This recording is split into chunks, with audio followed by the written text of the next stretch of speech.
सुवर्णप्राशन म्हणजे काय? सुवर्णप्राशन कोणत्या बालकांमध्ये द्यावे? सुवर्णप्राशन केव्हा द्यावे व सुवर्णप्राशनचा काय फायदा होतो? असे अनेक प्रश्न आपल्या मनामध्ये असतील। नमस्कार, मी वैद्य साक्षी संकेत अडाळे आणि आज आपण बोलणार आहोत सुवर्णप्राशन बद्दल।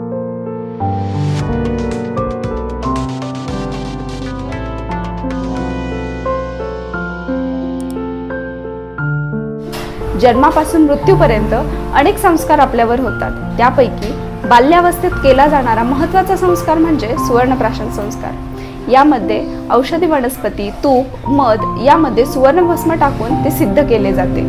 सुवर्णप्राशन हे जन्मापासून ते 16 वर्षापर्यंतच्या प्रत्येक बालकामध्ये आपण देऊ शकतो।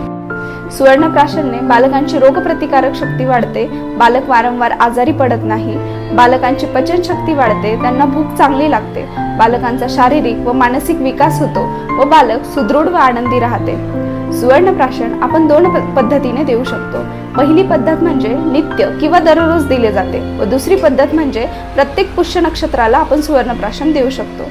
सुवर्णप्राशन बद्दल अधिक माहितीसाठी संपर्क करा श्री रमा आयुर्वेदालय व सुवर्णप्राशनची घरपोच डिलिव्हरी मिळवण्यासाठी खालील नंबरवर क्लिक करा। धन्यवाद।